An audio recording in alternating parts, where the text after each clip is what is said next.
I have a Luminaire 1, which is upgraded with Upgrade Kit 1 and 2.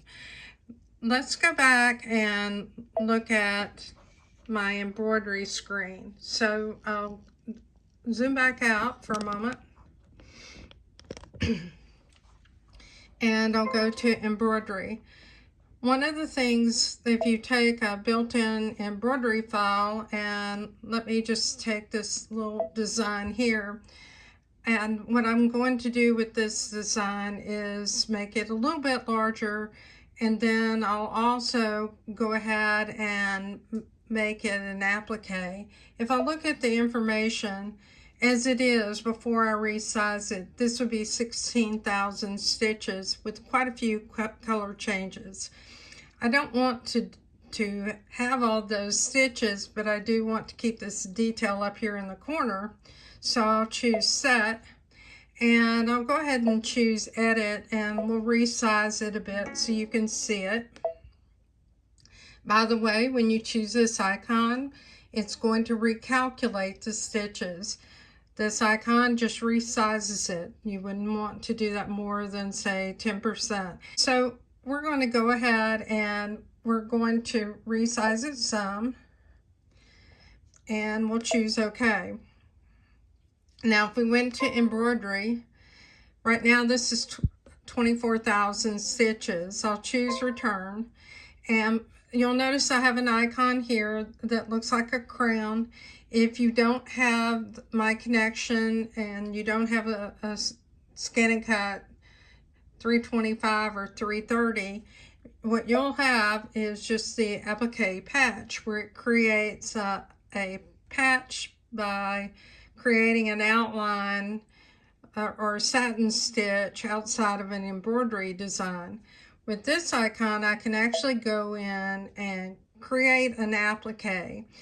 I'll select all colors at first, and I happen to know that the colors for these leaves are the first colors, and I'll turn those colors off. So I think I have one more. There we go. And what I want to do is to create an applique with this, but I also want to turn off the center because I do want to stitch out those stitches for the center. Now what I'm going to do is to choose Next. When I choose Next, you'll notice that I have some options up here. This is outside only, outside and inside only. I don't want to create an applique on the inside because I have stitches that will cover that. So I'll leave it on outside only. Now I have a choice about whether I want a regular zigzag stitch or if I want a satin stitch, and I happen to want a satin stitch. Anytime you see the screen turning blue in the background, it means that's selected. This is the width. I think what I'm going to do is narrow that width to 3.0. And this is my stitch density. I'll leave it alone. I'll explain this icon in a moment with another design. We'll choose Preview. So here's the applique that it would create, and we can send it to our ScanNCut. We'll choose Next, and let's look at the design. So the first thing it's going to do is to stitch the portion of the applique. It creates a cut line that the ScanNCut needs to cut that, and it's going to have the placement stitch, and here's our tack down and our satin stitch. Then it'll go ahead and stitch out the center of that design and the interior. I need to save this to memory to my ScanNCut. So it saves it in a temporary data pocket, and that data pocket is overwritten each time that you use it. So if you want to save this design somewhere else, you can save it to a USB stick or on your machine in case, for instance, you want to come back and stitch it out. So I'm choosing Transfer, and now I'll pause the video and set up over at the ScanNCut. What you need to do is to select the back arrow, and you'll notice that you have my connection. Now again, this is on a 330 SDX 330D. It's a Disney model. You cannot transfer the Disney designs, or you can transfer designs for the My Connection with the 325. So we'll go ahead and choose My Connection. Since we sent that file from the sewing machine, we want to retrieve it. We retrieve it through the wireless LAN. The machine's memory is up where you stored your previous design. And then you'll notice this is what the embroidery file looks like on the machine. And the first icon would give you the stitch file itself. That's not what I want, so let me return. But what I do want is the icon that looks like the applique patch. Now you're going to see the outline that for the cut line, and we choose OK. And we would choose set. So now I'm going to show you how you can send a design from your machine. You cannot send any of the Disney designs, but you can use several of the designs that are built into your machine that would be appropriate for applique. What I'm going to do again is choose My Connection.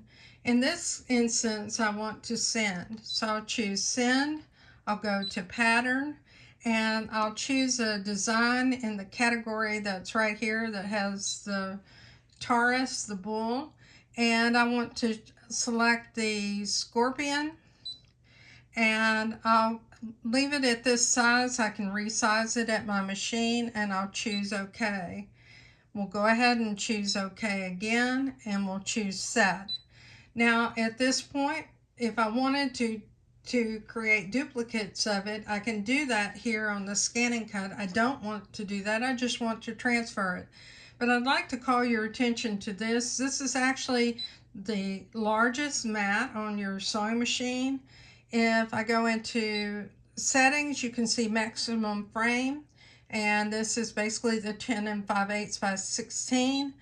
I could choose to have the 9.5 by 14, which is the other option that you see here. I'll go ahead and leave it on the largest mat because it really doesn't matter. Actually, I said mat, I mean embroidery frame, because I'll use the smallest embroidery frame that I can use in order to stitch my applique. Now I'll choose transfer. We'll go ahead and tell it to overwrite the data that's in the temporary data pocket. Remember, there is the capability to save only one file on the ScanNCut and the temporary pocket, and the same is true over on the machine side. To retrieve that design on the sewing machine, you're going to go to My Design Center. In My Design Center, you're going to go to the area where the stamps are. Let's say that you want to take that design and stitch it out on a quilt, and you don't want to make an applique with it. Well, then go ahead and let's say I want that to be a double running stitch or a triple running stitch. I'll choose the color that I want, and most of the time I choose dark colors. These don't have to be your thread colors, and I'll choose OK. Now, after I've done that, I'll go retrieve that stamp that it created from my ScanNCut, and you'll see that right here. Here's the design, and I'll choose OK. Now, if I wanted to save it to memory, I can. You notice I had a few copies of it, so I don't need to. I'll choose Next. This is our stitch length. I'm going to change that to 2.3 and choose OK. And now if I want to save it in memory, I can save it, and I'll choose OK. Now that I'm in embroidery, I'll go to Edit, and I can choose the icon that looks like the applique, choose the applique patch, And once I've done that, I want to select this thread color. I'll choose next. And then I want it to be a satin stitch. I'm okay with 3.5 millimeters, and I'll go ahead and choose preview. Now, I noticed in looking at this, it looks like the stitches are fairly close together, so let's make this 2.5 and choose OK. And let's preview it. That opens it up considerably. You can see it. Let's choose next. So now I have my applique design. The original stitch, which was that triple stitch, is now a no-sew line. I have my cutting file for my ScanNCut, and then I have my placement line, and then my satin stitch. I would choose OK, save it to memory, and send it to my ScanNCut. Now it's going to overwrite that pocket again. I go back to my ScanNCut.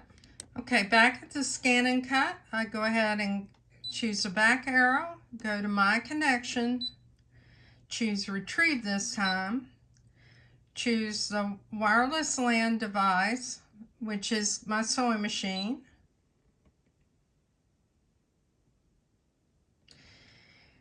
And I want to choose the applique patch. And here's my cut line. I choose OK. I choose set. My design's right here, and I would place my fabric on my mat with, if I want to use some backing, like a fusible backing like Heat and Bond Light, I would do that. I would scan my fabric on the mat, move my design over the fabric when it's visible, and then I would go ahead and cut it. And to cut it, I would use the automatic blade that is the black top blade, and I would use just a regular mat. So I would choose OK, choose cut, and I'm ready to cut this design. I hope this video is helpful to you. Thanks so much. Bye.